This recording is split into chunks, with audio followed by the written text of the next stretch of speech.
हमने पहले भी आग्रह किया था और अभी भी हम चाहते हैं कि इस गतिरोध को ख़त्म करें। जिस तरह से हमारे माननीय अध्यक्ष जी के आंसू भरे आंख में और गला भरा, वो इसलिए भरा कि जो विक्रमादित्य के आसन से नवाजा गया उस पद के लिए, न कि वो उनके लिए था, लेकिन वो उस पद की गरिमा आगे भी आने वाली पीढ़ी में इस तरह का नहीं हो कि उस आसन के प्रति असंसदीय भाषा का कोई प्रयोग करे।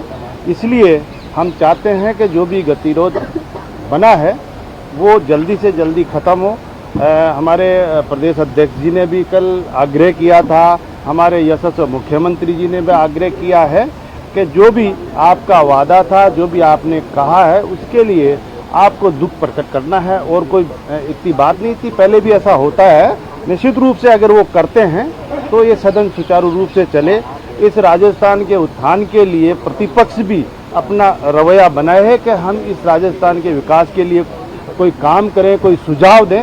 लेकिन जिस तरह का गतिरोध बना रखा है, मैं मानता हूं कि राजस्थान की जनता के लिए ये अवरोध बन रहे हैं। मैं आग्रह करना चाहूँगा कि आके और एक वातावरण बनाए हैं, एक समझौता करें जिससे कि हमारा ये सदन सुचारू रूप से चले। आप लोगों की प्रतिपक्ष की बात सदन में आए, निश्चित रूप से इससे राजस्थान का विकास हो, इसके लिए हम प्रयासरत हैं और मैं उनसे भी यही आग्रह करूंगा आके एक सकारात्मक रूप से बात करें तो निश्चित रूप से यह सदन सुचारू रूप से चले। गई है आपकी तरफ से, सत्ता पक्ष की तरफ से कुछ कहा गया? शुरू से ही पहल थी, शुरू से ही हमने कहा है, लेकिन जिस तरह से वो अड़िग हो रहे हैं, मैं मानता हूं कि वो राजस्थान की जनता के लिए ऐसा कार्य नहीं करना चाहिए। अगर इतनी कोई उकचुक उनके भाषा बोली भी गई है तो उसके लिए आके दुख प्रकट करना चाहिए। यही हमारे माननीय अध्यक्ष जी का कहना है और हमारा भी सबका यही कहना है कि जो भी हुआ है, लेकिन आके कम से कम उसके लिए दुख प्रकट करना चाहिए। सर, आपको लगता है कि कहीं ना कहीं इस पूरे घटनाक्रम के अंदर विपक्ष जो अलग अलग खेमों में बटा हुआ है, उनकी जो राजनीति है वो हावी हो रही है?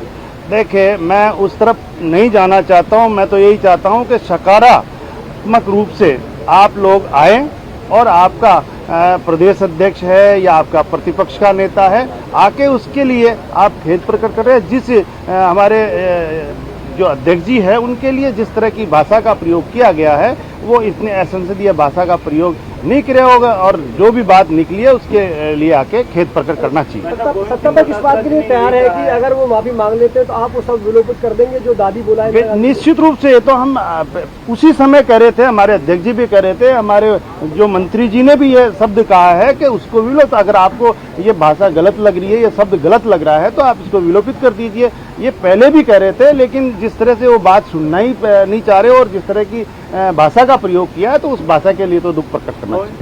जी ये कह रहे हैं सर कि अगर मेरे को टीकाराम जी गोली कहेंगे तो मैं उनके अध्यक्ष के घर पे जाके माफी मांगूंगा। लेकिन देखिए, घर पे जहाँ संसद में हमारे इसमें सदन में जिन्होंने कहा है वो सदन के अंदर ही आके के उनका अध्यक्ष के या उनके प्रतिपक्ष के नेता के वो वहीं आके कहना चाहिए, क्योंकि बाहर तो हम किस तरीके से रहते हैं, पारिवारिक तरीके से पता नहीं किसके क्या संबंध होते हैं, लेकिन जिस सदन में जो बात हुई है उस सदन में वो बात होनी चाहिए। ठीक है, थैंक यू।